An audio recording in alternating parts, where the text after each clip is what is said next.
ఒరే కాముడు, ఈ సంవత్సరమైనా ఆవకాయ పచ్చళ్ళు పెట్టేది ఏమన్నా ఉందా లేదా? మేము అదే మాట్లాడుకుంటున్నాం అత్తయ్య అంటూ దీర్ఘం తీస్తూ అంది కోడలు. అవునమ్మా, ఏముంది, ఓ 2 డజన్ల మామిడికాయలు కొంటే ఓ 10 కాయల ఆవకాయ, ఓ 10 కాయలు మెంతి ఆవకాయ, ఓ 4 కాయలు మాగాయ పచ్చడి పెట్టుకుంటే సరిపోతుందిగా. అయినా అంతగా ఎవరు తింటున్నారు అని అన్నాడు. ఇంతలో కామాక్షమ్మ గారు ఆ మాట విని బుగ్గల మీద చేత్తో నొక్కుంటూ, ఏంటి 2 డజన్లా? ఇదేం పిదపకాలం బుద్ధులరా? మీ నాన్నగారు బతుకున్న కాలంలో 4-5 జాడీలకు సరిపడా రకరకాల పచ్చళ్ళు పెట్టించేవారు. 300-400 చిన్న రసాలు అప్పటికప్పుడు చెట్టు నుండి కోయించి తెచ్చేవారు. వాటితో ఆవకాయ, మెంతికాయ, శనగ ఆవకాయ, మాగాయ పచ్చడి, చిన్న ముక్కల కారం ఇలా పెట్టేవాళ్ళం. వేసవి కాలంలో ఇదో పండగలా ఉండేది అని ఇంకా ఏదో మాట్లాడుతుండగా ఇంతలో కోడలు, ఎందుకు అత్తయ్య గారు, మనం ఏమన్నా పచ్చళ్ళ వ్యాపారం పెడుతున్నామా అంది కొద్దిగా ఆశ్చర్యపోతూ. నువ్వు ఆగవే కోడలి పిల్ల, ప్రతిదానికి తుత్తు తుత్తు అంటూ వచ్చేస్తావు.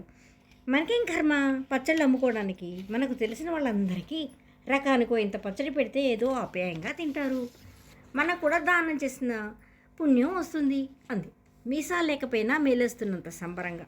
అది కాదు బామ్మ, ఈ రోజుల్లో పచ్చళ్ళు ఆన్లైన్లో అమ్మితే బోలెడు డబ్బులు కూడా వస్తాయి.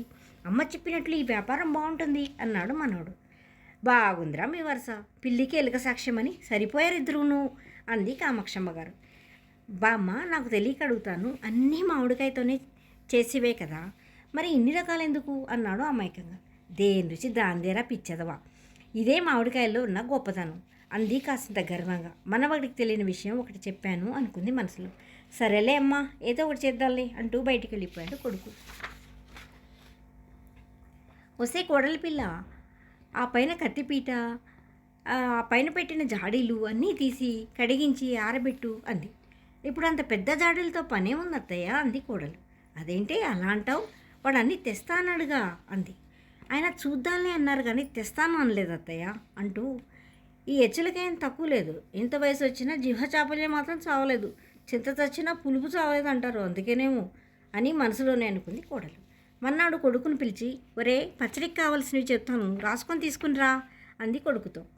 ఒక 5 కేజీల రాళ్ళ ఉప్పు, ఒక 5 కేజీల నల్లగా లావుగా ఉండే ఎండుమిరపకాయలు, 1/2 కేజీ మెంతులు, 1/2 కేజీ వెల్లుల్లి, ఇంగు డబ్బా ఒకటి, 300 చిన్న రసాలు, ఒక 10 కేజీల నువ్వుల నూనె, అలాగే తెప్పించరా. అలాగే ఆ పైన జాడీలు కూడా దింపించు. అందులో పెద్ద జాడీలో ఆవకాయ, గుండ్రంగా ఉండే జాడీలో మాగాయ, పొడుగ్గా ఉండే మరజాడీలో మెంతి ఆవకాయ పెట్టుకోవచ్చు.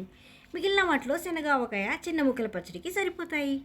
అందులోనూ పొడుగ్గా ఉండే మరజాడి ఎంత ముద్దుగా ఉంటుందో, దాని మెడదాకా తెల్ల రంగు, అక్కడ నుండి లేత ఆకుపచ్చ రంగు, పైన పెట్టే మూత కూడా లేత ఆకుపచ్చ రంగులో ఎంతో బాగుంటుంది.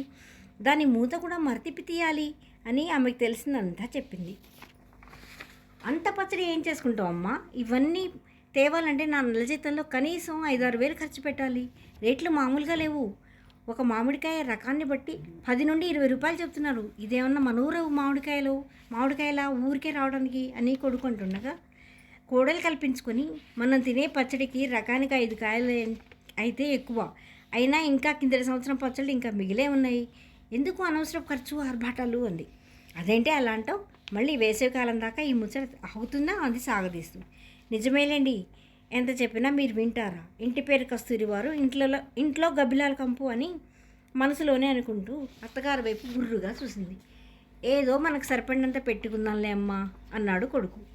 ఆయనే ఉంటే నేను ఏది అడిగినా తక్షణం చేసేవారు, ఆ రోజులే వేరు.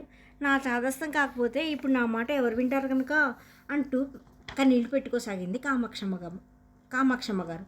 అమ్మా అమ్మా అంటూ కొడుకు పిలిచిన పిలుపుకు లేచిన ఆవిడ అప్పుడే తెల్లారిందా అనుకుంటూ రాత్రి తనకు వచ్చిన కల గుర్తుకు వచ్చి, అవునా ఇదంతా కళ, నిజమేలే, కాలాన్ని బట్టి మనము మారాలి అనుకుంటూ మెల్లిగా పక్క మీద నుండి లేచింది బామ్మగారు. ఇదండి బామ్మగారి వరస.